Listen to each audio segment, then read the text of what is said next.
bigla namang nakasunod pa nga itong si Gon. Wala akong ibang gagawin kundi ang tapusin ka. Papaanong nakaligtas siya sa atakin kong yun? Hindi maaari.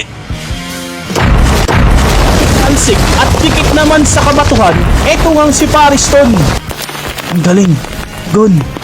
Kayang-kaya niya na ngayon ang laban.